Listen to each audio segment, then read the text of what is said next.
Welcome to global channel. Jayanthi Amirshetti tip and cooking ఛానల్కి స్వాగతం. మహాబిల్వం 16 ఆకులతో ఉంటుంది. దీని శివునికి ఎక్కువగా పూజలు చేస్తారు. మహాబిల్వం అంటే ఒక పెద్ద దళము ఉండి 5 ఆకులు ఒకే దళానికి ఉంటాయి. 5 ఆకులు 3 ఆకులు దళాలు ఒకే దళానికి అంటిపెట్టుకొని ఉంటాయి. దీనినే మహాబిల్వం అంటారు. ఒక్కసారి ఈ చెట్టును తాగినా ముట్టుకున్నా ప్రదర్శనం చేసినా చాలా మంచిది అంటారు పండితులు పెద్దలు. లక్ష్మీదేవి కుడి చేతిలోంచి పుట్టిందంటండి మారేడు చెట్టు. ఆమె లక్ష్మీ కుడి చేతిలోంచి సృష్టించిన చెట్టు మారేడు చెట్టు. అందుకని ఈ చెట్టుకు ఫలం కూడా, ఈ చెట్టును చాలా మంచిదండి. ఈ చెట్టు రకాలు 14 రకాలు ఉంటాయి. 14 రకాలుండి. త్రినేత్రుడు త్రిగుణాతీతుడు అయిన శివునికి మారేడు దళాలంటే మహా ఇష్టం. శివాలయాలలో నిత్యము బిల్వార్చనలు, మారేడు దళాలతో అర్చనలు, పర్వదినాలప్పుడు లక్ష్మ బిల్వార్చనలు జరుపుతుంటారు.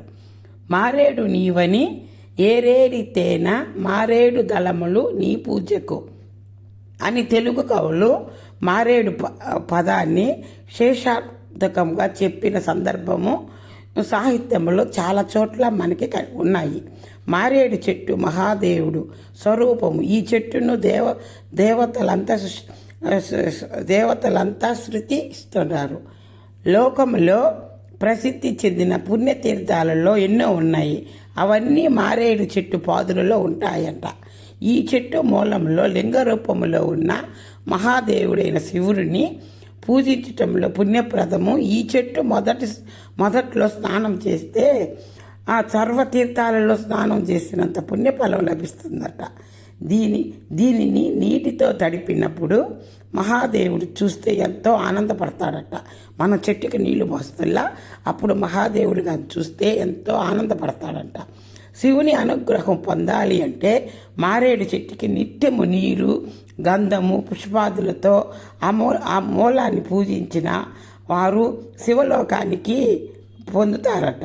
భక్తుల ఇంట సంతానము, సుఖము పడుతూ ఉంటుంది. ఈ చెట్టు కింద దీపాలను పెట్టిన వారికి తత్వజ్ఞానం లభించి అంత్యంలో మహాశివునిలో ఐక్యమైపోతారంట.